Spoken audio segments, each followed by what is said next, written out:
Number 10. Lindsay Lohan. She was once the youngest and one of the highest paid Hollywood superstars who became a millionaire before being an adult. Fans remember Lindsay from her iconic role in Mean Girls, and she was once so successful in the industry that her net worth had skyrocketed to approximately $40 million. But today her net worth is around $800,000. So what happened? Long story short, she was living way above her means. Her extravagant spending habits reduced her net worth from millions to thousands. She was also pretty careless, and in 2006 she was reported to have misplaced one of her expensive handbags with $1 million worth of jewelry still inside the bag. She also tried to keep up with a party lifestyle and struggled with addiction from a young age. She ended up spending large amounts every week on her habit alone, which unfortunately lost her a lot of film roles as her habits started affecting her work. Unpaid taxes were another reason why she got tangled in legal issues. In 2012, Lohan owed a massive amount of around $233,000 in due taxes, and there are other forms of debt too, like a $100,000 bill for a limousine company. Number 9. 50 Cent. Not long ago, 50 Cent was one of the richest rappers in the hip-hop industry, second only to the billionaire Jay-Z. At the height of his wealth, Curtis 50 Cent Jackson was said to be worth $155 million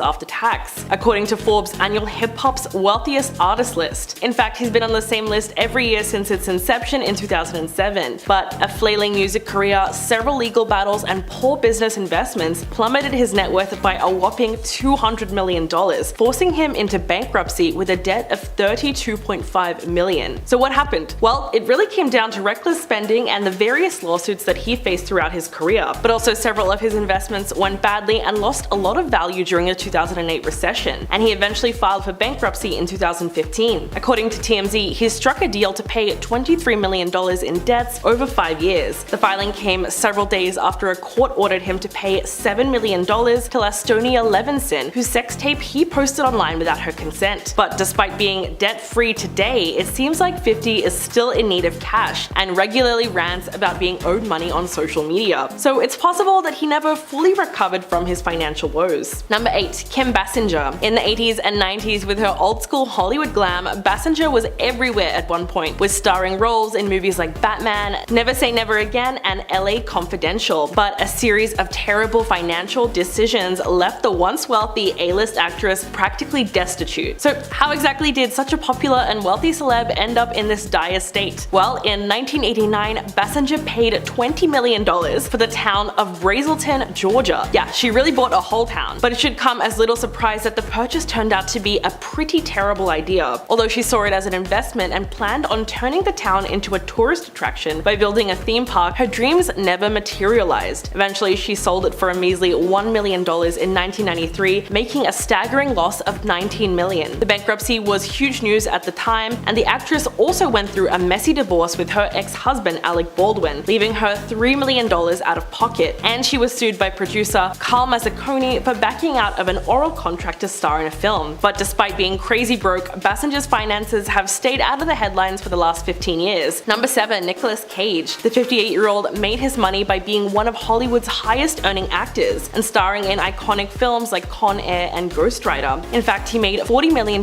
in 2009 alone. But he eventually went into extreme debt after spending obscure amounts on his fortune on some insane stuff like a $67 million Tarbosaurus dinosaur skull for $300,000, or the 11th century Bavarian castle in Germany for $8 million. In 2006, he also bought a haunted house that belonged to serial killer Madame Delphine Laurie for $3.45 million. But these spending habits really caught up with him, and by the time he was 40, he was flat out broke. Cage tried to blame his money manager for sending him, quote, down a path of financial ruin. But it didn't help that in 2009, the IRS came knocking and claimed that the actor owed them $6.2 million in property taxes. But according to GQ, Cage officially finished paying off all his debts last year after signing on to star in The Unbearable Weight of Massive Talent. Although his net worth is leagues away from where it used to be, a comeback onto the big screen could change that. Number 6. Lena Headey. The actress played Cersei Lannister on Game of Thrones and had a very successful career even before landing a role in the series. She was in iconic films like Terminator, The Sarah Connor Chronicles, and 300. However, her bank account was reduced to just a few dollars after her divorce, as a legal battle really took everything she had. In fact, Lena had less than $5 in her bank account when the divorce happened, and she was surviving on credit cards to pay for herself and her 2-year-old son's living expenses. After 8 seasons of Game of Thrones, she was doing well again and her net worth skyrocketed to $12 million. But it seems that the 48-year-old just cannot get out of financial trouble and is now being sued for $1.5 million by her former agency over alleged unpaid commission fees for the 2022 Marvel movie Thor: Love and Thunder. The agency alleges that Lena owes them $500,000 from her salary on the superhero flick and at least $300,000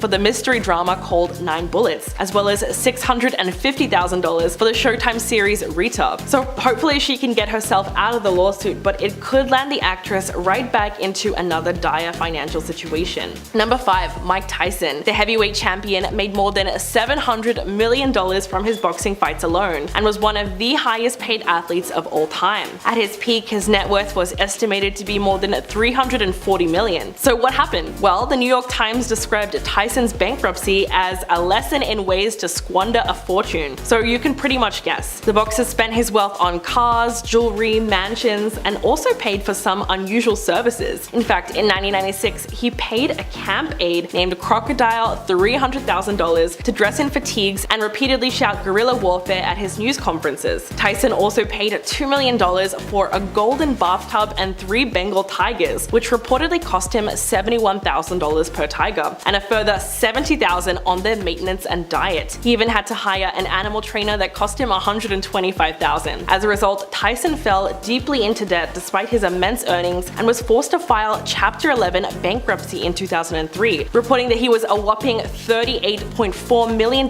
in debt before returning to jail and checking into rehab. His net worth is now a fraction of what it used to be at around $10 million, but he's managed to reach financial stability again and seems to be doing well for himself. Number 4. Toni Braxton. The R&B singer has been making hits since the 90s and is mostly known for love songs and songs about heartache, but Toni Braxton is also very well known for her immense financial troubles over the years. After selling 15 million copies of her second album in 1996, fans were confused when she filed for bankruptcy, claiming that she had an astounding $50 million in debt. Everyone was confused because at the time of the filing, she had sold out world tours and millions of albums. Well, it turns out that she was suing her record label to terminate her recording contract because she was only receiving 33 cents per album, making it impossible for her to make money from album sales. Her career continued to soar after her messy legal battle, and she eventually became the headlining act of the Flamingo Hotel's casino, which seemed to be going great until it wasn't. The singer collapsed on stage during a show in 2007 and was hospitalized immediately after. She told ABC News in 2012, quote, "The Vegas show, I just renewed my contracts with all my vendors, and then a month later I got sick. I couldn't work and could not afford to pay them back." She was forced to file for bankruptcy a second time, but has since been able to turn her situation around by starring in her own reality TV show, Braxton Family Values. Number 3. Sydney Sweeney. At 24 years old, the Euphoria actress scored her first 2 Emmy nominations for roles in not one but 2 acclaimed HBO series. She has also started her own production company, 50/50 Films, and in the past year worked as an ambassador for many high fashion brands. But Sweeney recently revealed in a Hollywood Reporter interview that she still feels the financial pressure of paying her monthly bills, admitting that she was worried if she took a break from work, there would be no money and no support for any potential children that she would have. Quote, "If I wanted to take a 6-month break, I don't have income to cover that. I don't have someone supporting me. I don't have anyone I can turn to pay my bills or call for help." Although she's doing incredibly well for her age and her net worth is reportedly around $5 million, she claimed that actors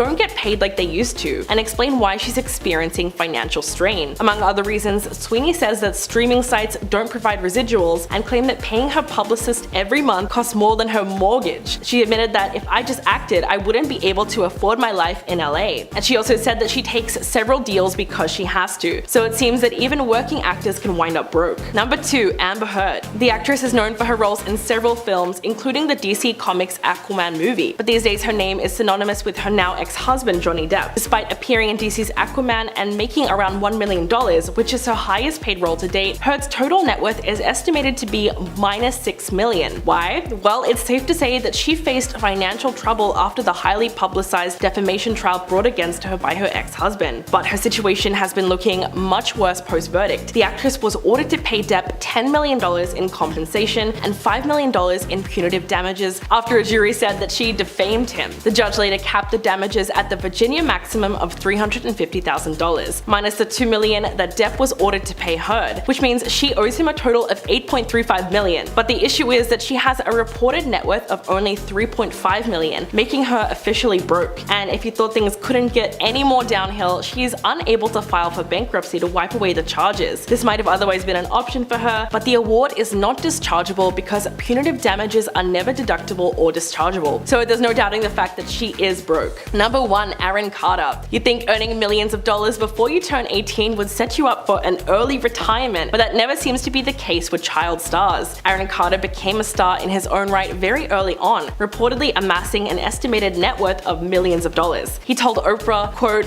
"I made over $200 million in my career before I even turned 18 years old." As a result of his fame and fortune, his family lived very well on a massive compound with 12 houses on it, which Carter claims was worth over $10 million. But as a teen, he started getting into trouble with the law, which totally ruined his wholesome reputation and eventually affected his ability to make records. Quote, "Labels were like, 'We don't want to touch you. You're dead and gone. There's no more Aaron Carter.'" The star said he tried to rebuild his image when he realized the consequences of his actions, but it was too late. By the time he was 18, Aaron was already broke and had to declare bankruptcy in 2013 with $2 million of debt. At the time, he was left with only $917 in his checking account. He's managed to get back on track somewhat since then, and the now 34-year-old has a net worth of $400,000, but he would need a real career comeback to even attempt to regain his wealth. Starting off this countdown in no particular order, we have Woody Harrelson. Woody Harrelson's dad, Charles Harrelson, was an American hitman and organized crime figure. Yes, you heard me correctly. Beloved actor Woody Harrelson had a father who was a cold-blooded killer. He was just 7 at the time when his father first went to prison. It's said that he was responsible for the deaths of at least 20 people. In 1979, that is when Charles committed his biggest kill of all time. He took out a federal judge by the name of Judge John H. Wood Jr. He was the first federal judge to be killed in the 20th century. He was paid $250,000 to kill off this judge. It was because a drug dealer was about to be sentenced by this judge, who was known as Maximum John, because he always gave out really harsh punishments to drug dealers. So he got Charles to knock him off for him, but this landed him behind bars and in solitary confinement. He was there until he was 69 when he died from a heart attack. Obviously, Woody does not want to be defined by his father's actions. In our 9th spot, we have Joaquin Phoenix. Joaquin is one of the few actors who actually grew up in a cult. He was born into the commune of Children of God, but when he was 4 years old, his parents managed to escape the cult and move. That's actually why they changed their last name to Phoenix, as it symbolizes rebirth, since they were able to leave this cult and start a new life. Unfortunately, he also lost his brother at a young age. In 1993, his brother River Phoenix died from an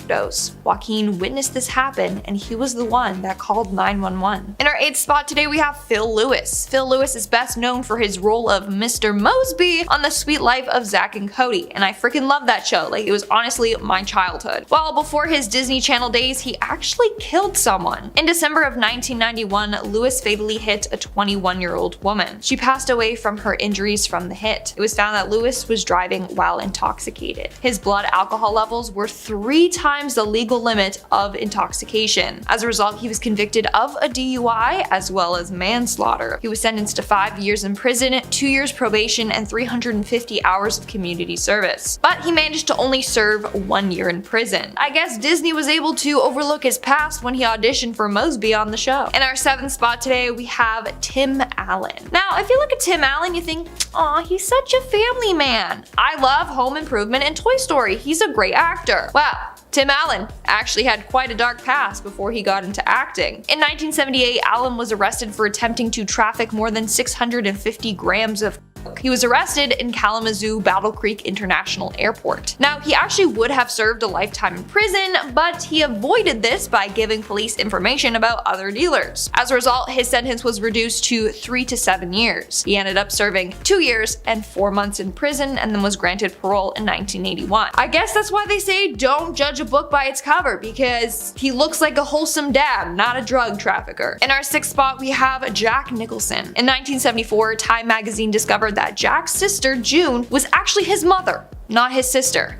How wild is that? So June was only 17 when she became pregnant with Jack, and she wasn't married, so her parents agreed to raise the child as their own, with Jane and Lorraine acting like his older sisters. So his parents were actually his grandparents, and his sister Lorraine was his aunt. In regards to his dad, we don't know for sure who is his dad, but some say it was likely June's manager. Other sources claim June really just doesn't know who the father was. By the time Jack found this all out, his mom, June, and his grandma had already passed away. Imagine how that would have changed his life. Like, he was raised on a lie. We are now at our 5th and halfway mark with Sean Penn. A number of women have come forward saying that Sean Penn has been aggressive towards them. In fact, he has mistreated a number of his partners, including Madonna. They were married from 1985 to 1989. While in December of 1988, Penn allegedly tied Madonna to a chair and held her hostage for 9 hours and apparently hit her multiple times. When he untied her to let her use the bathroom, she fled to the police station. One officer said, and I quote, "Madonna staggered into the station. She was distraught, crying, with makeup smeared all over her face. I hardly recognized her. She had obviously been struck." Sean was charged with inflicting corporal injury and traumatic conditions on Madonna, as well as battery. But Madonna withdrew her complaint a week later and has rarely commented on it since, which is quite odd. Why would she say that he harmed her and then retract the statement? So who knows what really happened?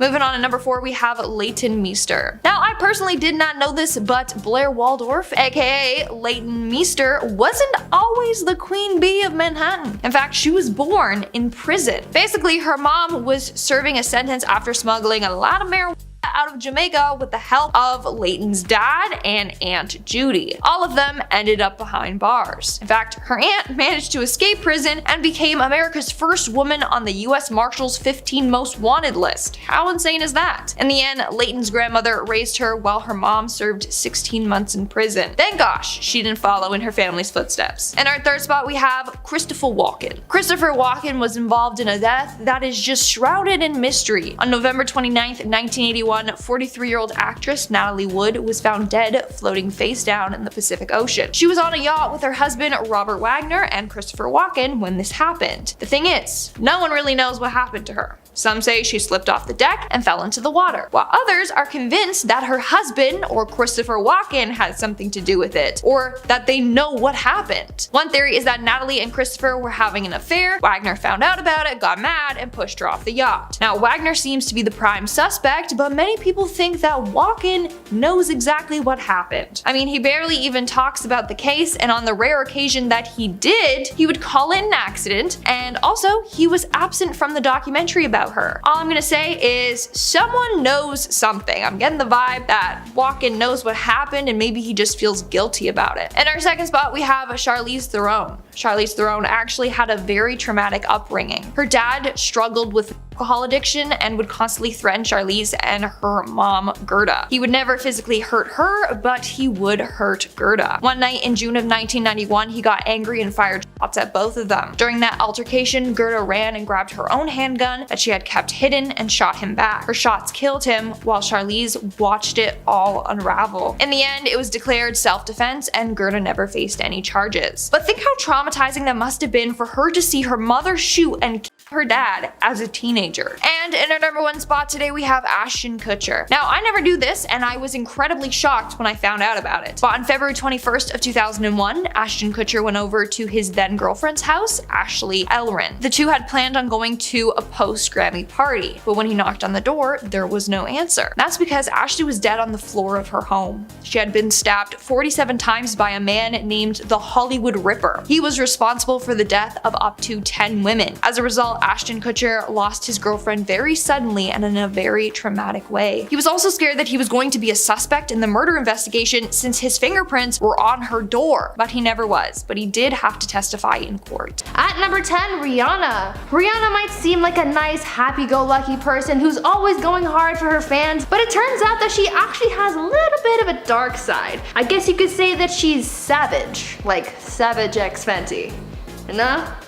Alright. It seems like on a few occasions, she's been quite mean to her fans. She's no stranger to shoving a phone out of her face when approached by a fan, and she's been known to yell at paparazzi and fans when they get a little too close for comfort. On some more unpleasant occasions, she's been filmed smacking a fan on the head with a microphone. During one of her concerts in England in 2013, the singer whacked a fan with her mic because they had reached their hand out to her. Look at that. And in another savage incident, Rihanna mocked a 16-year-old fan online for having recreated one of her red carpet looks for prom, where she called her out on Twitter and made fun of her look, calling it expectation versus reality, and posting a side-by-side comparison. Not the nicest person in the industry, that's for sure. At number 9, Ezra Miller. This one was a little shocking, but it turns out that Ezra Miller might not be as nice of a guy as we think. You may have seen in the intro a video of Ezra Miller choking and slamming a woman to the ground.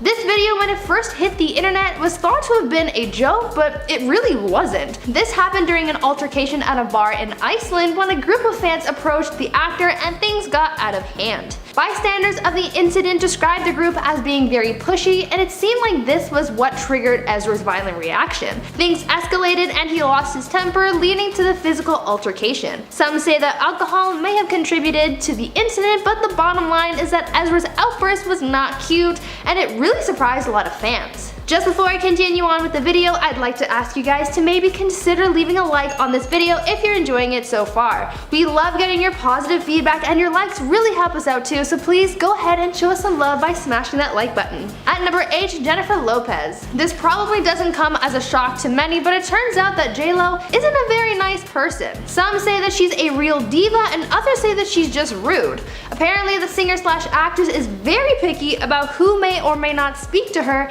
and for those permitted to address her, they're not allowed to make eye contact with her. There are even reports that she sometimes flat out refuses to comply with scripts. This has happened on a few occasions, most notably during a filming for a Fiat commercial where they needed to hire a double for Jennifer simply because she just didn't want to do certain things for the shoot. She doesn't have a good reputation with a lot of people she's worked with either. She is said to have completely ignored the people who were remodeling her house. She's gotten a cleaning lady fired for having asked for an autograph, and she even refuses to talk to in-flight staff and pilots on flights, and instructs her assistant to talk to them for her. And even though her staff do so much for her, including communicating for her, they don't get paid very much for their time. J-Lo just gives off bad vibes, so I think maybe it's best to steer clear of her whenever possible. At number 7, Tobey Maguire. Tobey Maguire might look like the fun and lovable Peter Parker on screen, but unfortunately that's far from who he really is. Turns out that Tobey is really just a Hollywood jerk, and fame really just drove him to being that way. He started off as a pretty humble guy, but after the Spider-Man films brought him so much fame and success, it consumed him. Towards the end of his Spider-Man days, Tobey had something of an attitude problem, where we saw him harassing people at a poker game,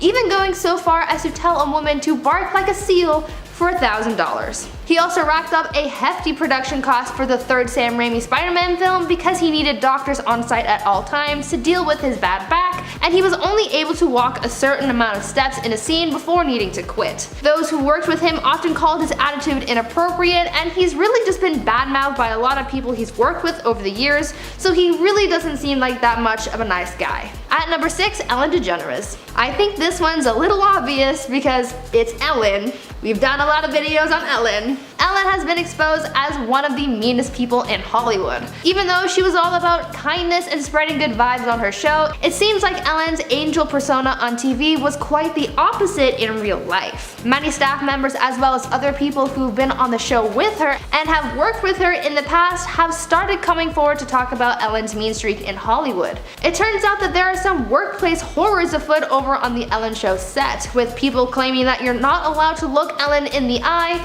and those who approach her are often spoken to rudely or even face racial biases. Also, there seems to be some kind of drama with the toilets on set. I guess people's butts are very prestigious or something. There have been reports of Ellen getting people in trouble for having chipped nail polish, for giving away fan mail, and apparently there's a rumor that Ellen picks one member of staff to be mean to every day. Lovely person, isn't she? Halfway through at number 5, Christian Bale. Christian Bale's temper is really something to behold. I really wanted to include a clip of one of his outbursts, but there was so much swearing that no one has time to bleep all of that. After his outbursts on set, from crew members upsetting him to fans getting him riled up, Hollywood has begun to paint the actor as someone with serious anger issues. In one instance, according to Christian's former assistant, he once wanted to kill a fan. Fans seem to have really upset the actor on multiple occasions, so apparently once Christian received a fan letter at home, he said that the fan should be eliminated. He described wanting to thrust a screwdriver through the fan's eye and into their brain to the part that prevents screaming. I'll let that one sit there for a second. On another occasion, Christian went on a 4-minute swear word ridden tirade where he really chewed out a crew member from the set of Terminator Salvation. That one I have no quotes for, because if I repeated any of those words, this video would be flagged, and just trust me when I say Christian Bale is one mean SOB. At number 4, Lea Michele. Lea Michele is another celebrity who's been exposed for her mean streak this year. Following a Twitter exposure from former Glee co-star Samantha Ware, Lea has now been described as, quote, callous, rude, mean, and even a diva. But Samantha's exposure of the Broadway star isn't the only testimony that has come forward recounting her mean streak. There have been stories of Lea's microaggressions, but also stories of her spitting in craft service food, refusing to work with people because they didn't know her middle name, requesting reshoots because she didn't like her costume, disrespecting other castmates, and having crew members apologize on her behalf, and just so many other frustrating tidbits that just really show how rude and entitled she's known to be. At number 3, Amber Heard. I couldn't make this mean celebrity list without including Amber. That's like watching a Marvel movie and leaving before the end credits. You just don't do that. I'm sure that we all know who Amber Heard is by now, and if not, where have you been?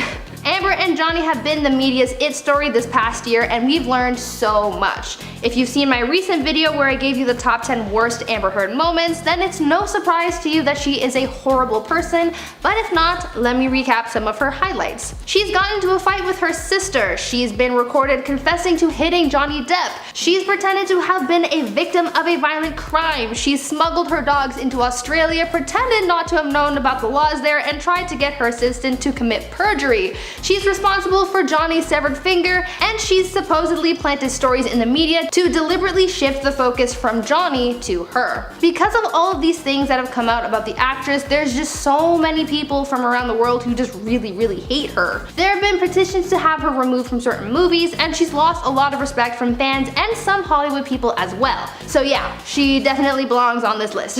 At number 2, Shaquille O'Neal. Shaquille O'Neal seems to be this super great guy who's given back to his community, donated to all these charities, and has done a lot of work to benefit a lot of people. I mean, the guy has a whole foundation in his name, so this one might be a little controversial, but this was news to me, so I thought I'd share it with the class. There was an incident in 2014 when Shaq mocked the appearance of a man named Jamal Binion. Jamal suffers from a rare genetic condition which has resulted in some facial deformities.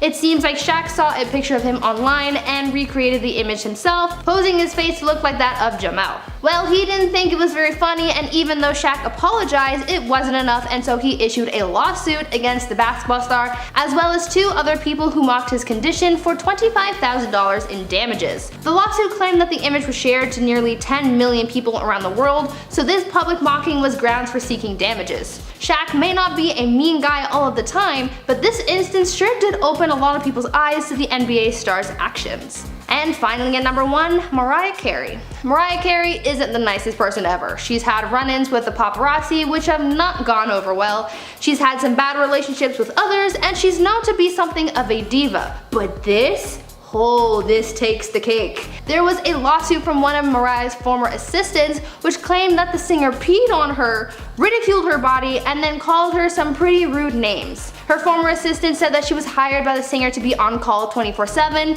and assisted both Mariah and her manager.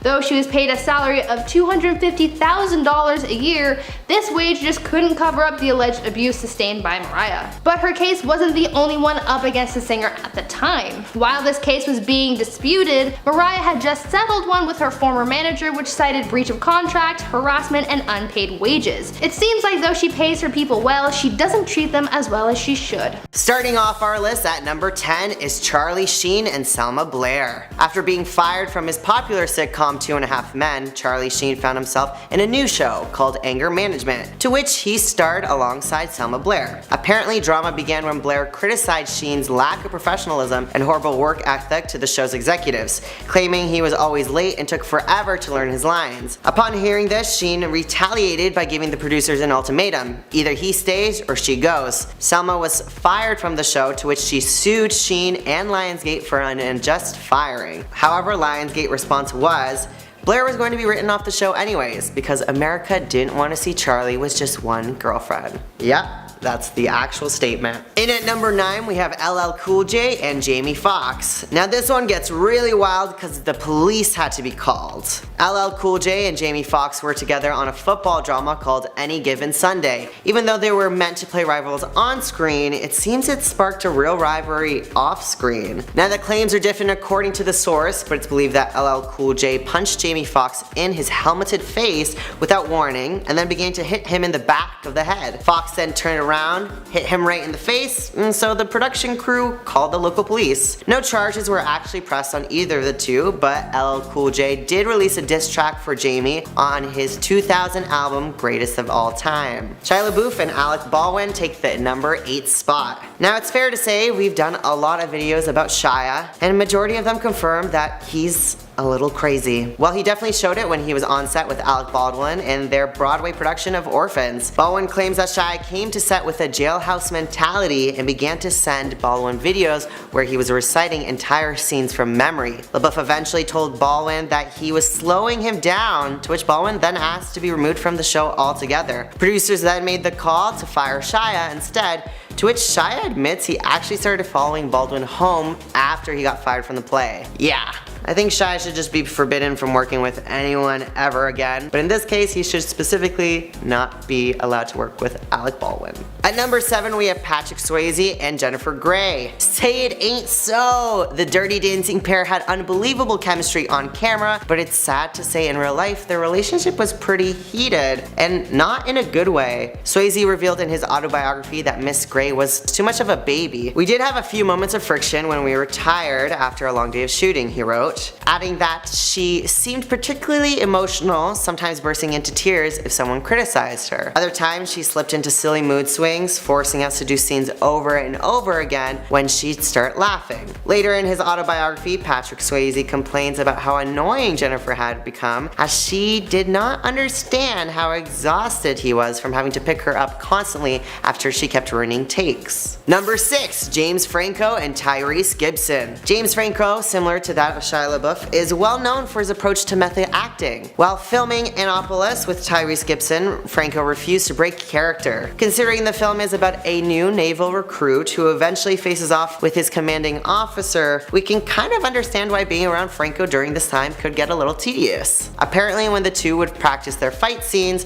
Franco would full on hit Gibson even though they were just practicing. Tyrese told James to lighten up, but the actor never did. Gibson went on record to say, "I never want to work with him again," and I'm sure he feels the same way. He even went on to say in his 2007 Elle interview that he wishes he could blow James Franco's house up. At the halfway point with The Rock and Vin Diesel. Now I for one for sure do not want to get into a fight with Dwayne The Rock Johnson, and the same goes for Vin Diesel, but apparently the Fast and Furious castmates hate working together. In 2017, Johnson took to social media to criticize Diesel's work ethic, stating, "Some conduct themselves as stand-up men and true professionals, while others don't. The ones that don't are too chicken shit to do anything about it anyways. Candy asses." TMZ reports that Johnson gets tired of Diesel's bad attitude while shooting, and Diesel's always showing up late to set. The two are still under contract to appear in some Fast and Furious movies, but they are never to be put in the same room to do press. And there's a reason for that. In at number 4, we have Will Smith and Janet Hubert. Okay, 90s sitcom lovers, you'll know this one, because mysteriously after 3 seasons on Fresh Prince of Bel-Air, Aunt Vivian, who was played by Hubert at the time, was recast with Daphne Maxwell Reid. The reason for the recast? Well, apparently Hubert and Will Smith did not get along at all. Smith said in an interview, "I can say straight up that Janet Hubert wanted the show to be the Aunt Viv of Bel-Air show." Co-star Alfonso Ribeiro, who played Carlton on The Fresh Prince of Bel-Air, went on to call Hubert nuts, with Hubert firing back, claiming Smith had gotten her fired when all she did was stand up to him as she refused to be reprimanded by him. Years later, Janet called Will an asshole and an egomaniac in an interview, with Will responding saying she's brilliant as an artist. Lea Michele and Naya Rivera take it at number 3. Fox's hit show Glee gave us some amazing powerhouse talent, 2 of those being Lea Michele and Naya Rivera. In her memoir, Sorry Not Sorry, Rivera wrote about Michele, saying, "We were both strong-willed and competitive, not just with each other, but with everyone, and that's not a good mix." She continued, noting that Lea Michele, who played the lead role on Glee, wasn't pleased with sharing the spotlight as Naya's character, Santana, began to get bigger storylines and more screen time. It got so bad to the point that the two refused to speak a word to each other for the final season of Glee, so writers had to shrink Naya's role, which rumors have said was at the request of Lea. Coming close to the end, we have Robert Downey Jr. and Terrence Howard at number 2. Now, it goes without saying that Robert Downey Jr. is essentially King Marvel. Especially if you've seen Endgame, you know he's really helped shape the MCU world by playing Iron Man. However, back when it all started, his co-star Terrence Howard was expected to star alongside him for 3 Marvel films. Howard was dumped by the franchise and replaced with Don Cheadle in the sequel. Why, you may ask? Well, apparently Robert Downey Jr. asked for a pay raise after Iron Man 1, so Marvel had to make some budget cuts, and they offered to cut Howard's salary drastically, which left Howard furious, and thus he was replaced. Iron Man himself has never stated anything about the situation. However, Terrence Howard has noted that if it wasn't for him, Robert would not have played the beloved superhero. So we think it's safe to say that someone's a little bitter with their ex-co-star. Last but not least, in at number 1, we have Bill Murray and Lucy Liu. Okay, so these two are some powerhouse names in Hollywood, both whom have earned their respected names on the Hollywood Walk of Fame. And they're both reportedly really nice people, so it's crazy to think that they're forbidden from working together again. Well, in the movie franchise Charlie's Angels, Bill Murray played Bosley, the assistant to the mysterious Charlie, while Lucy Liu played one of Charlie's angels, Alex. Essentially, while on set, Bill Murray disliked Lucy Liu's acting so much that he turned to each of the Charlie's Angels, pointing at Cameron Diaz and Drew Barrymore, and said, "I get why you're here, and you've got talent." And then he turned to Lucy Liu and said, "But what the hell are you doing here? You can't act." This enraged Lucy Liu so much that she began to attack Murray, and security had to be called to separate the two. The feud was so bad that Bill Murray was recast in the Charlie's Angels sequel and went on record to say that the movie's director deserved to die pierced by a lance. Kicking off our list at number 10 is how she treats her staff. She's always had a reputation for producing a show that is filled with laughter, positive vibes, and kindness. But it turns out that this might not be the whole truth, and a source came forward saying that she treats her staff like they are her peasants. They came forward and said when the cameras aren't rolling, she treats staffers as if they are her peasants. She doesn't even brief the staff about the show anymore. They also alleged only a few lucky people are actually allowed to talk to Ellen when working on set or even looking her in the eye. This mystery source was very passionate about their bad experience and went as far as saying that Ellen plays favorites just to create tension and jealousy. Apparently, Ellen selects which staff to invite to fun events and then leaves the other ones in the dust. Up next, number 9 is Caitlyn Jenner felt burned by Ellen. Back in 2015, Caitlyn made a shocking confession while doing an interview on her show, saying that there was a time she didn't support same-sex marriage. She was asked about her stance on it, and she said, "At first, I was not for it." Ellen was offended and took shots at Caitlyn while talking on the Howard Stern show. She said she was unfairly passing judgment about gay people and marriage. Maybe she didn't want to dance with me on the show because I'm lesbian. But Caitlyn was quick to set the story straight and didn't like Ellen's untrue response. She expressed that she talked to Ellen on the phone prior to the interview taping and convinced her to discuss her shifting stance on marriage equality. But then Ellen kind of flipped the switch on her during the interview and made it sound like she was against same-sex marriage. But apparently she's not. And apparently Ellen never even asked her to dance, and she said she would have loved to dance with Ellen. Who doesn't want to dance with Ellen? Making our way to number 8 is the time that she defended Kevin Hart over a homophobic tweet.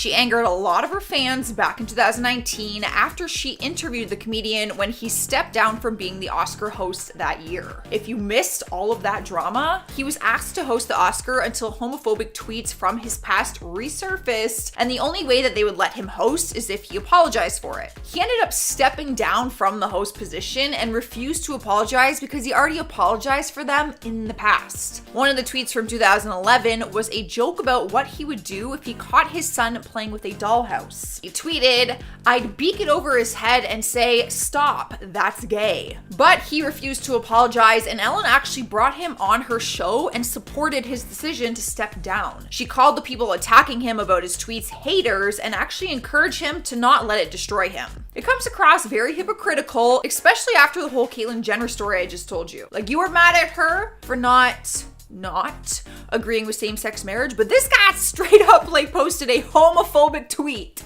and you're in support. I get that it's not coming across in the right way. Sliding into the number 7 spot is she did not support a writer's strike. Back in 2007, there was a writer's strike and Ellen carried on with the show anyways. She respected the picket lines for one day, but then returned to the studio the following day. She claims that she didn't have to actually follow the legal actions required, and when she filmed the next day, she said, "I love my writers, and in honor of them, I'm not gonna do a monologue."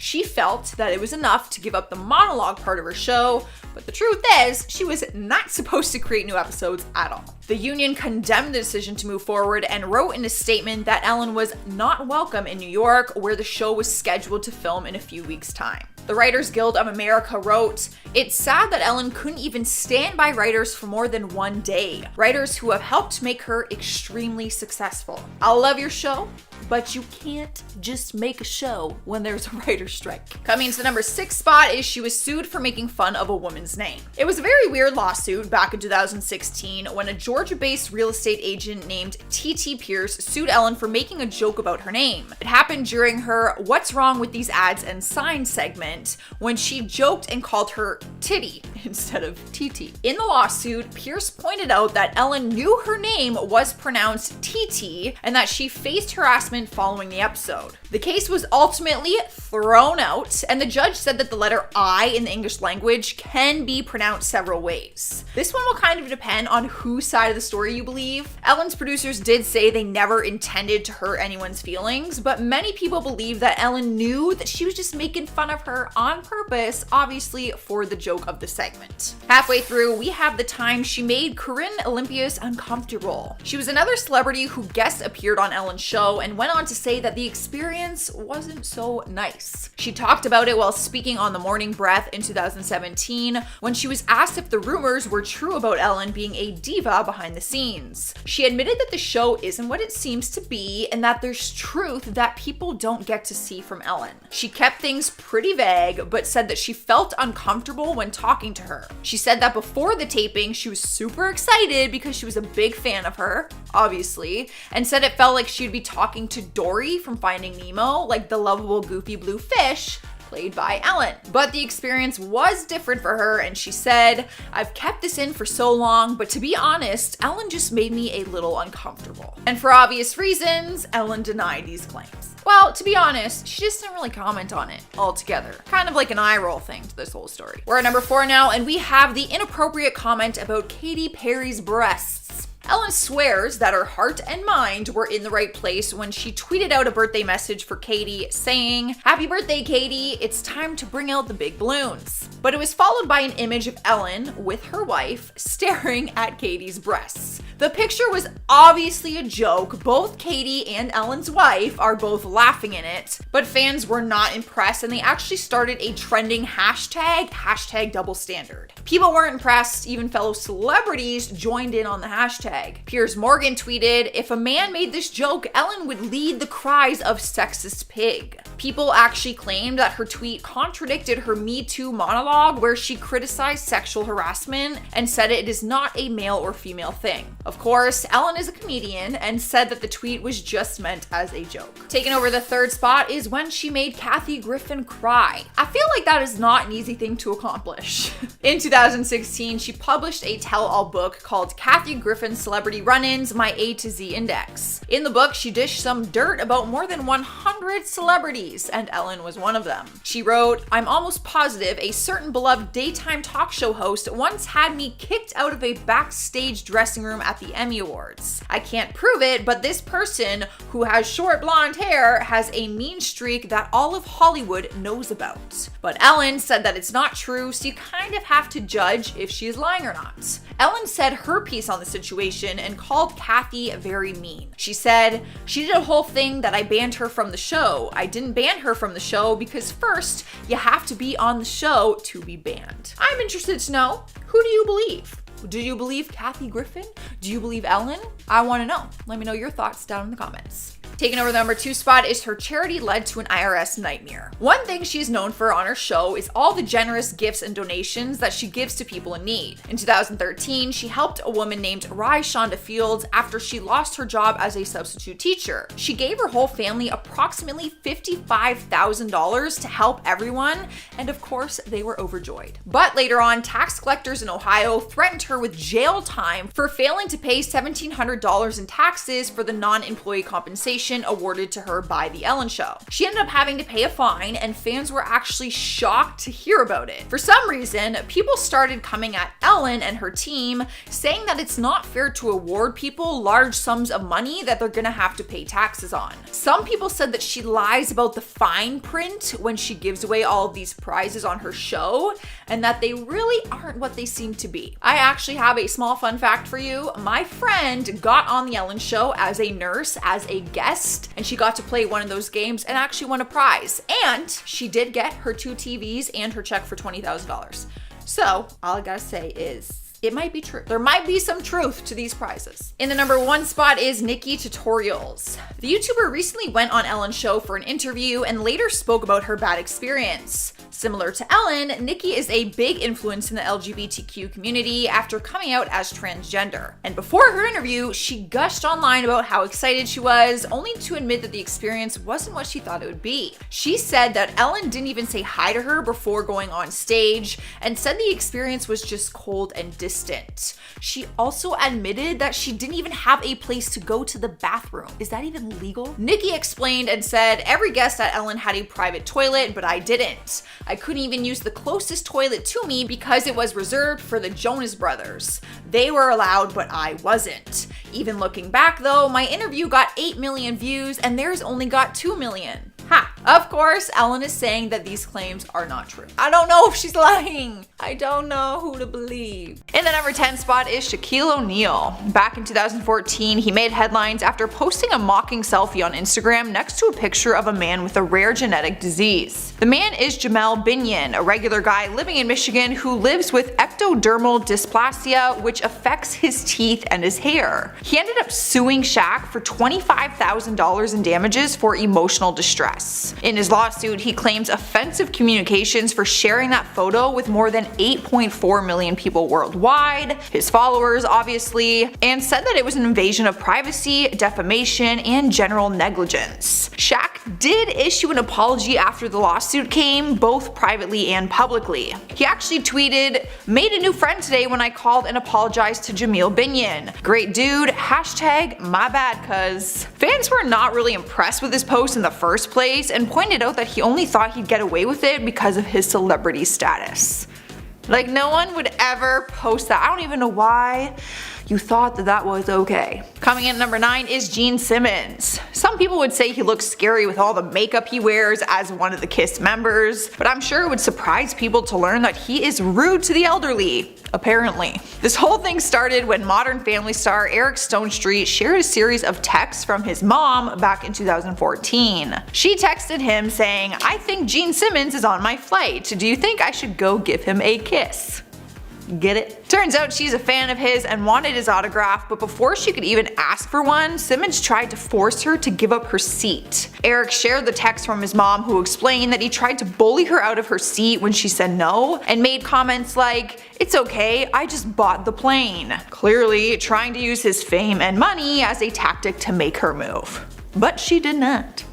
You stay there, girlfriend. You stay in that seat. Swiping the number 8 spot is Jennifer Lawrence. Does it count as fame gone to your head if you admit that you're rude to your fans on purpose? From the outside perspective, her fans are saying that she is cold to them in person, but from her side, she has intentions behind it. During an interview, the actress admitted to being rude to her fans and said it's how she keeps her defense up. She said, "Once I enter a public place, I become incredibly rude. I turn into a huge They say, can I have a selfie? And I'm like, no. I think that people think we are already friends because I am famous and they feel like they know me, but I don't know them. I have to protect my bubble." She went on to explain that when someone takes a picture of her and then posts it, within 2 seconds they've basically created a marker of her location. Which is totally true.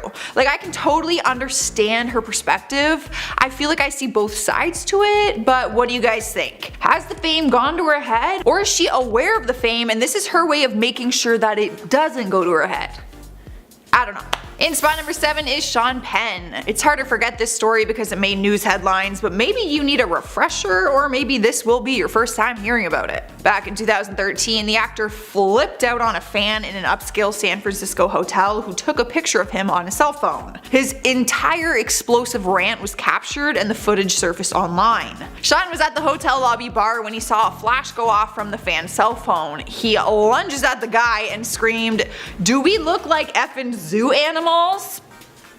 He probably did the head bobble there too. He then snatches the phone from the fan's hand and then slammed it to the ground and threatened that he would make him eat his cell phone if he didn't get the F out of there. The actor did not stop there though, he actually went and complained to the hotel management. The worst part about the story is that later on we learned that the fan actually attended the sales conference where Sean was speaking at. He even had his name tag on his shirt at the time of the altercation. Like, bruh, just let him take a picture of you.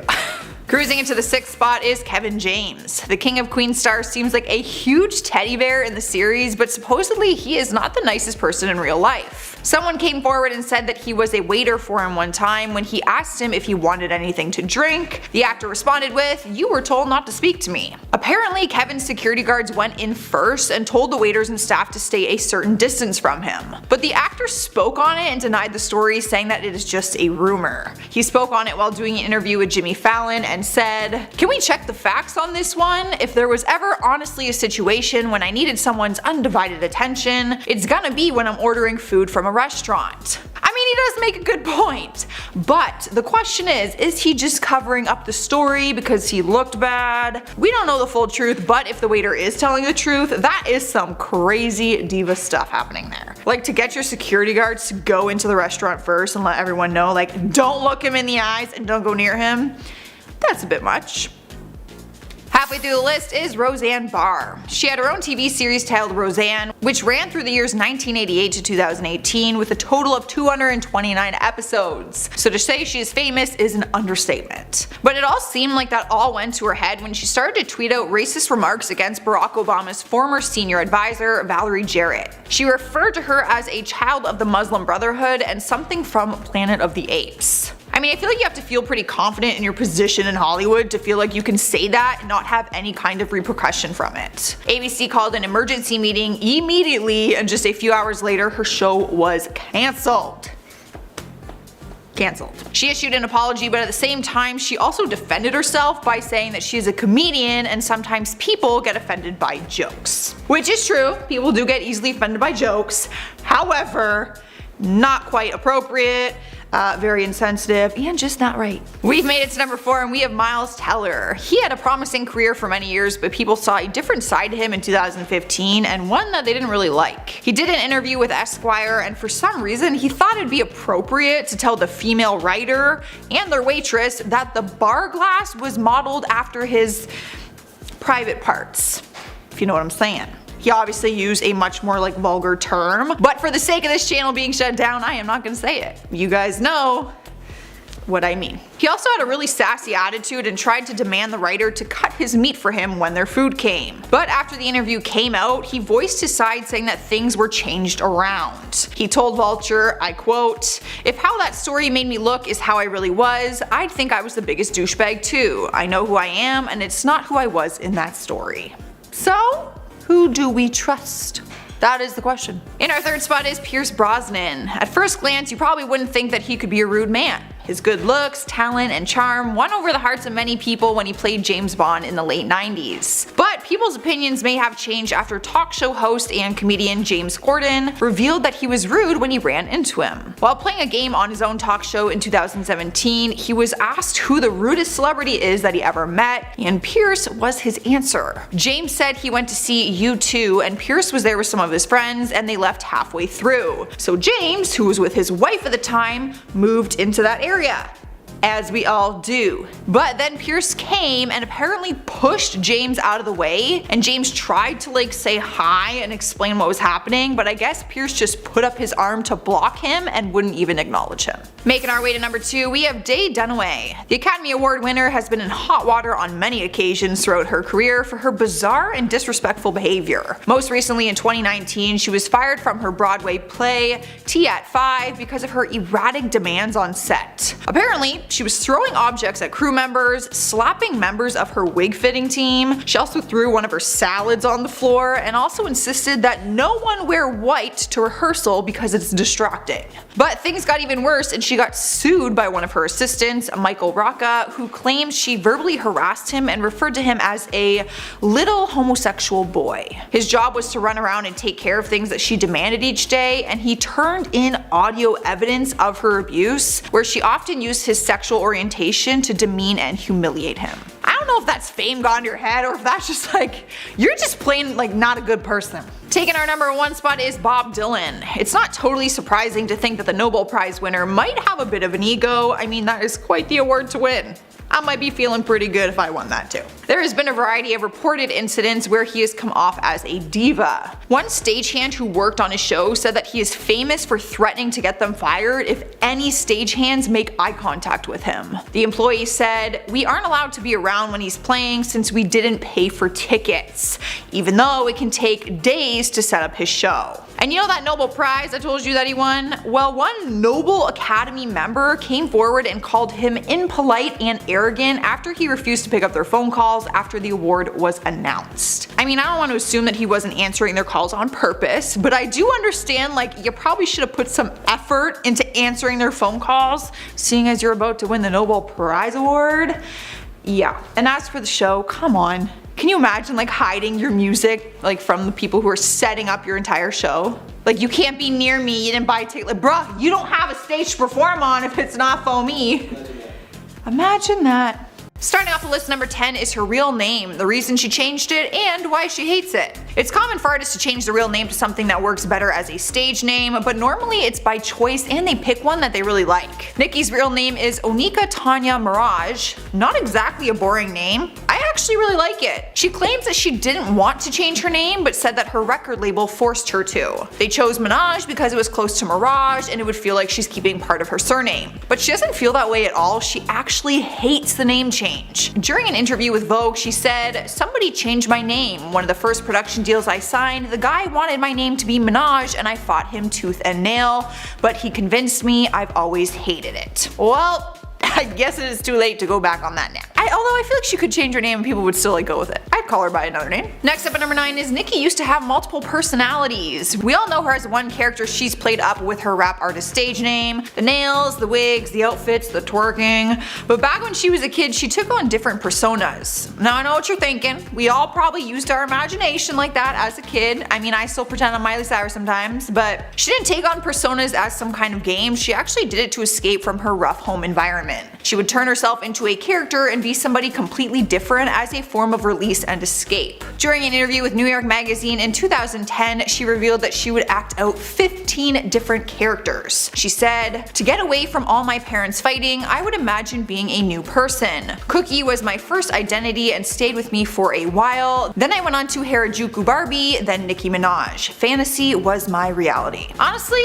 Sometimes you just gotta do what you gotta do to get through something. So, whatever. I'm cool with it. Sliding to the number 8 spot is she was fired from her first job. Something that seems so simple, yet we always forget that celebrities all started as regular people at one point in her life. We all have to start somewhere. I mean, my first job was at Tim Hortons when I was 15 years old. Tell me in the comments what your first job was. I actually really want to know. Nikki's first job was working as a waitress at the Red Lobster in the Bronx, New York. She said she applied there as a teenager so she could earn some extra cash on the weekends. As teenagers, we all want that extra spending money, but the restaurant ended up giving her the boot because she didn't have a good reputation with the customers. Apparently her customer service was often poor and her attitude got her in trouble. I bet they didn't realize who that teenager was gonna be one day. I wonder if she went back if they would give her free food and stuff now that she's like a big shot, although she was fired. So I'm not really sure. Cruising into the number 7 spot is she was discovered through MySpace. Everyone has a success story, and I personally had no idea how Nicki ever got noticed. She just kind of showed up. She was once an artist who was determined to make it, so she started by doing backup singing roles for local New York City rappers. From her experience doing that, she started to write her own material, and like most of us during that time, she was sharing her life and her music on her MySpace page, which was eventually discovered by Dirty Money CEO Fendi. He loved what he heard and signed her to his label. That connection led Nicki to Lil Wayne, who collaborated with her on a series of mixtapes. First one was Playtime Is Over, which came out in April 2007. They released a few mixtapes over the next couple of years before she signed to Lil Wayne's Young Money label in August 2009. She was actually the first ever female artist on his label, and basically the rest is history. Long story short, she became a big star after that. So never underestimate the power of sharing your talents on social media. You never know who's watching. I'm gonna start putting my bird calls on there. And at number 6 is she wanted to be an actress. This probably stems from all the personalities that she was once impersonating in her personal life to escape from her family issues. But she actually took her passion quite seriously at the time. She went to LaGuardia High School in Queens, New York and studied acting. Apparently, she was turned down when she submitted for their singing program. Joke is on them. Nicki admits that Meryl Streep has always been one of her biggest idols and is the one person that would leave her speechless. In 2001, she was cast in her first off-Broadway show called In Case You Forget. At the time, she thought it was going to be the start of her career, but it never really took off after that. It was actually after that she turned to working other jobs and shared her music online. Halfway through the list, number 5 is she is obsessed with stuffed animals. Now, you might think you just figured she likes stuffed animals based on some of her crazy set pieces, props, and costumes, but turns out it's much more than that. She's actually obsessed with them, and for those who don't know me well yet, so am I. I have a collection of stuffed animals, and I literally treat them like my own children. So basically, all I'm saying is, Nicki,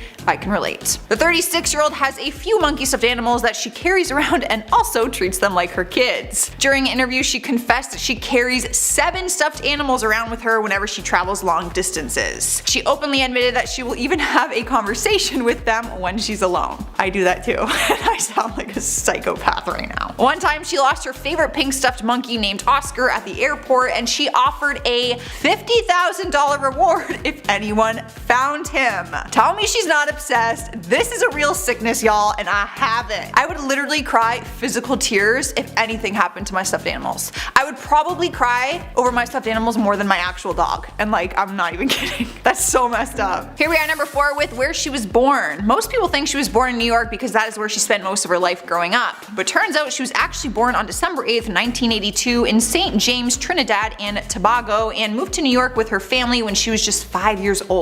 People are also surprised when they hear that the artist has an Indian connection. Both of her parents come from mixed origins. Her dad, Robert Mirage, is from Indo-Trinidadian origins, and her mother, Carol Mirage, is from Afro-Trinidadian descent, which makes Minaj a 1/4 Indian, which is actually pretty cool. In the 3rd spot is the fact that she used to be managed by Waka Flocka's mom. True story. Waka Flocka's mom, Deborah Antony, was Nicki's manager at one point in time before she got fired in 2010. Not gonna lie, I didn't even know that this was her profession, never really heard of her, but apparently she's also managed people like Gucci Mane. It made headlines back in 2010 that Nicki fired her without any explanation. Deborah spoke on it and said she received a letter that was a suspension at first, but then another letter followed that one, and it was a cease and desist from Nicki's attorney stating that she could no longer do business with Nicki Minaj. Is that even legal? I feel like you can't just drop someone like that. But Deborah didn't hold any grudges on the situation and also said, "I love Nicki. I wish her the most success. It's not about the music. She is like one of my children. I wish her no harm, only much success." Well, damn. She handled that a lot better than I would have probably. In spot number 2 is her cousin was shot and killed. Like everyone else, Nicki has faced loss in her own personal life, and although the story made headlines, most people never knew it happened or they've completely forgotten about it. It was in July 2011 when Nicki took it to Twitter to tell her fans that her cousin Nicholas was murdered near his home in Brooklyn, New York. Police had found the 27-year-old with multiple gunshot wounds to his upper torso. It was later revealed that they believed he was murdered because of a case of mistaken identity. They didn't think he was the intended victim of the shooting, as he was not known to mix with gang members. This loss has made Nicki passionate about fighting for gun laws and people's rights, and since the incident she has gone on to use it as a very positive thing. Gotta give her credit where credit is due. That would be really tough to overcome. In the number 1 spot is the story behind The Boy. Taylor Swift has shown us that all artists will sometimes use their own personal experience to come up with lyrics to their songs, and Nicki's song The Boy does just that. But it is not about some ex-boyfriend of hers. It was actually inspired by the domestic violence she witnessed in her home as a kid. Her dad would physically abuse her mother, and at one point he actually tried to burn down their house. Like, legit. After the incident, Nicki went to live with her grandmother as a way to protect her. Nicki openly talks about her past and says it is the reason why she wants women to feel empowered. She is a huge advocate for women's rights, and although her grandmother was the one who brought her up, she does remain very close with her mom still. You can actually watch her documentary called Queen to see her open up about the abusive home she grew up in. I've actually watched some parts of it, and it's honestly crazy to see her in such a different light than what we see her in the media. Beginning the list at number 10 is she was a member of the Bloods gang. Rumors started after Cardi dropped her single called Bodak Yellow, where she rapped the phrase, "These is bloody shoes." People started to claim that she had connections with the gang, or she did in the past. But the rapper herself later confirmed it during an interview with GQ. She was part of the gang, in some ways still is, and yes, she regrets ever getting involved. She told her story saying, I quote, "When I was 16 years old, I used to hang out with a lot of agonizing cliff diver bloods. I used to pop off with my homies, and they'd say, yo, you really get it poppin', you should come home, you should turn blood. And I did. Yes, I did." She describes it and says it is similar to a fraternity or a sorority. It wasn't about the violence or money for her, but she wants young girls to know that they should not join one. Cardi remained silent about it for so long because she didn't want to lose endorsement deals or have it affect the chances at her getting a big signed contract deal. Now that she has that, she said, "I wouldn't want a young person, a young girl, to think it is okay to join it." Despite it not rooting Cardi's career, once you have that connection to a gang, it never goes away, and it can be incredibly dangerous. Up next, number 9 is she doesn't have a driver's license. She has no problem rapping about expensive cars, and she even owns Lamborghinis and Bentleys of her own, but usually people who drive these sorts of cars have their driver's license because they want to drive them. She is not one of these people. She's openly talked about the fact that she owns 5 wildly expensive cars that she can't even drive. And she proved it to the world during an episode of Carpool Karaoke, where she got behind the wheel of James Corden's Range Rover in a parking lot, of course. They had set up cones and flags to try and teach her how to drive through a mini driving course, but she failed miserably. They even had her try to parallel park for the first time, and she ended up backing up over a camera. But James asked her what we are all wondering: why own so many cars if you can't even drive them? She responded by saying, to take pictures with. Apparently, she couldn't rap about having expensive cars before owning them. She said that she was being an imposter. The reason for not getting her license is also very simple. She said that she's scared. Driving makes her scared. Sliding into number 8 is her body swells when she goes on a plane. Now, it's a pretty common thing for people's feet to swell on airplanes. Basically, all the liquids in your body sink to your feet during the altitude change. But the reason for Cardi's swelling is a bit more serious because it comes to her plastic surgery. In May of this year, Cardi had to cancel some of her shows to properly recover from her plastic surgery. She had some post-pregnancy work done on her breasts and her stomach. But after flying one day, she posted a close-up video that showed her ankles and feet severely swollen. In the video, she said that it was a scary side effect from her recent liposuction and breast augmentation. In the video, she said, "My doctor was like, yo, you cannot be doing all these shows because you're not fully healed. I gotta get better. The way that my body be swelling up when I catch planes and it's scary that I be freaking out." Dr. Shermack explained that even though the surgery was done to her stomach and her breasts, the swelling is all gravitational and it is very common, so Cardi will be just fine. In the number 7 spot is she has a younger sister. For some reason, I just assumed that Cardi didn't have any siblings. I'm not really sure why. I don't think she talks about her that much. I don't know. I was just left in the dark when it came to her having siblings. She has a younger sister named Hennessy. And no, that is not a made up name like Cardi's. Her real name is Hennessy Carolina. Like her older sister, she too is becoming a star, but for a different talent. Hennessy is now a social media star after she started uploading a series of videos about her career as a stripper. Some of them went viral on Instagram and TikTok. The 22-year-old sounds just like Cardi. They share a lot of those crazy sounds and facial expressions and that very interesting slang. When asked how she got her name, she says it came from her dad, who went straight to the delivery room after a party where he had been drinking his favorite, Hennessy. He suggested it as their daughter's new name, and apparently Cardi's mom also really liked it, so they went with it. And at number 6 is, how did Cardi B get her name? We've all wondered this at some point in time. There is no way this girl's real name is Cardi B. Her real birth name is Belcalis Marlenis Almanzar, which was chosen by her parents when she was born in the Bronx. She didn't switch her name until she started to pursue her career as a rapper. Because her sister's name is Hennessy, she says that everyone they grew up with used to call her Bacardi. Hennessy, Bacardi, get it? So when she was growing up in New York, she was known as Bacardi, which she actually liked. That's why she had no hesitation when it came to picking a rapper name. She told Wendy Williams, "Then I shortened it to Cardi B. The B stands for whatever, depending on the day." I personally thought the B stood for Bacardi, but apparently it has meant a number of different things. One of them I won't say because it will just get bleeped out, but I'm sure you can figure it out. Halfway through at number 5 is her first album she bought was Missy Elliott. I've always wondered what famous artists listen to. Like, do they listen to their own songs? Do they have celebrity crushes on other celebrities? And if they're a rapper, does that mean they only listen to rap music?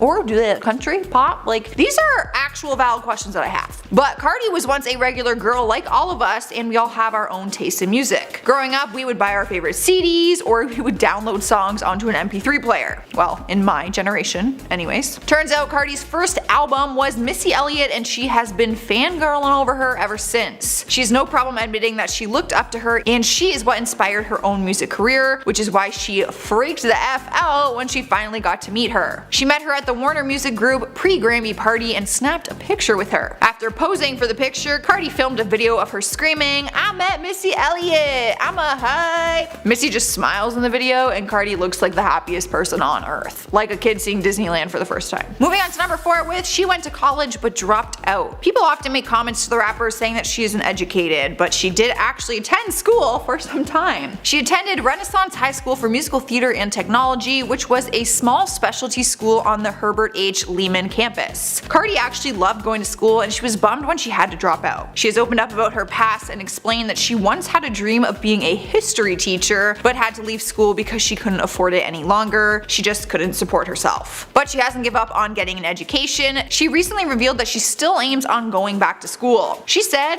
"Maybe when I'm older I'll have time to go to college. Why not? It's never too late to make your dreams come true. Sometimes it's just a matter of juggling things to create the right atmosphere and the perfect conditions." Cardi also admitted that leaving college gave her the time and opportunity to get caught up in music, so maybe it all happened for a reason. But before we move on to another number, you guys need to see this clip of 16-year-old Cardi B performing a Lady Gaga song at her school talent show.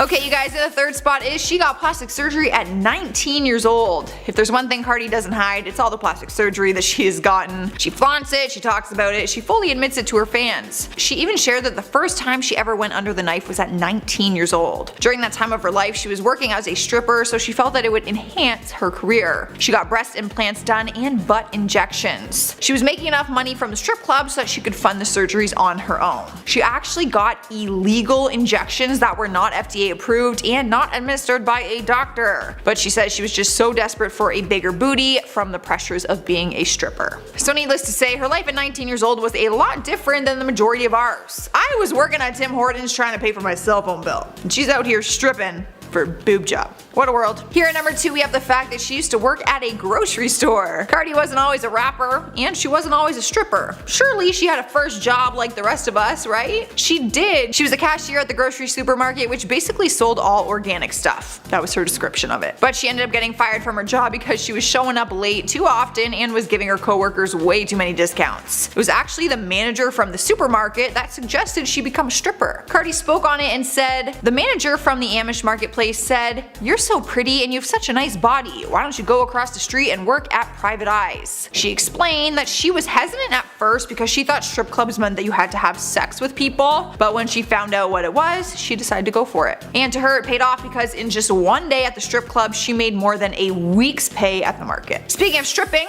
at number 1 is stripping saved her life. It is no secret that she made a living from being an exotic dancer, but she claims that it was a saving grace at that point in her life. She was kicked out of her mom's house, so she moved in with an abusive ex-boyfriend's home where he lived with his sisters and dogs. She revealed that the home was filled with bed bugs and she had horrible asthma due to the 2 pit bulls that he had. His sister would also steal the little bit of money and weed that she had, and she just said that she felt trapped. Even though he was cheating on her and abusing her, she said that she had nowhere to go because she literally couldn't afford it. It was actually stripping that gave her the financial freedom and confidence that she needed to get back on her own 2 feet and move out of that place. From there, she was able to create a life of her own, and that is when she started to get noticed online. So she left the strip club and started hosting club events as an Instagram influencer.